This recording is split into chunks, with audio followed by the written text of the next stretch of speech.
the voice of Baba Jamal, how strong is that evidence to support the Joy FM position that government is attempting or government is bribing journalists? You see, it is a matter of deep regret for me, Stan, that an otherwise credible media organization like Multimedia and Joy FM in particular would lend themselves to what is clearly a conspiracy spearheaded by the MPP to deliberately tarnish the image of Mr. Baba Jamal, journalist in this country, government of Ghana, and insult the intelligence of the people of this country. I am extremely saddened that Joy FM would pick two completely unrelated episodes and seek to link them just so that they can establish some premise for the kind of misbehavior that Nana Kumia put up in this very studio on Saturday. And it must be decried by all and sundry. It is not only Joy FM that is involved in this exercise. City FM, Peace FM, all of them are involved in it.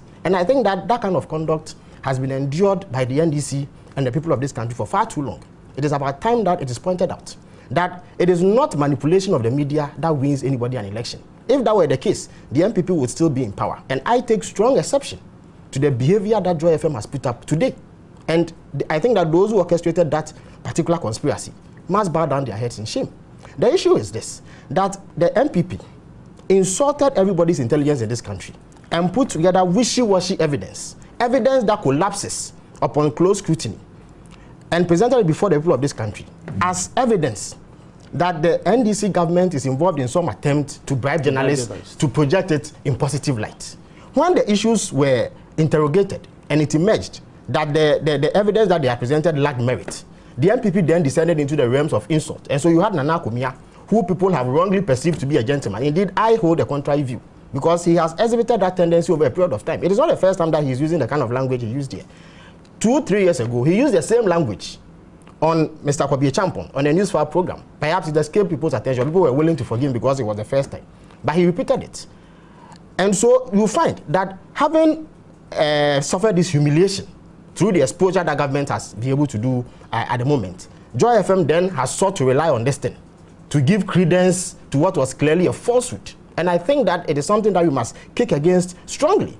Now, if you observe proceedings today, you notice that the RAP, that is a research and advocacy platform, has petitioned the Speaker of Parliament to look into this matter. And we've done that for a number of reasons. First of all, we are appalled by the conduct of Nana Kumia. We do not believe that a man of his station must allow the kind of words that proceeded from his mouth to proceed to come off his mouth. He should never have done that. Even what is worse is that having done what he did, he was prevailed upon by the host to withdraw and apologize. He refused. That again set a very bad precedence. Then finally, we are extremely worried that Nana Kumia will engage in a conspiracy with other members of the MPP to deliberately undermine the integrity of Mr. Baba Jamal. So what he has done has completely stripped him of any legitimacy to continue to represent the people of Okankwe South in Parliament. We believe that he should have done the honorable thing and resigned his position, given that he no longer has the credibility required to remain a member of that house. But he won't do it.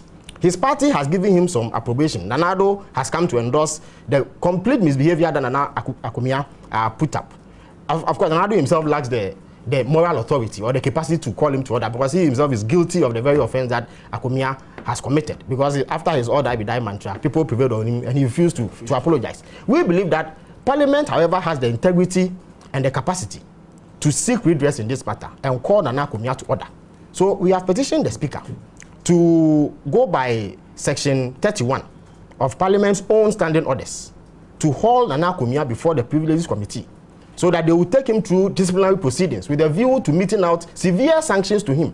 So it will serve as a deterrent to all those out there who want to engage in this kind of unethical behavior. You see, there are issues in here, because there are those who would say that why Nana Kumia alone apologize, because I have listened to the news file tape over and over again, and the follow-up stories that came on Monday, Joy FM, Peace FM, a few stations, it was as though James is the one who is at fault and therefore must apologize first. I would want us to look at that, and then link it to where Doc ended.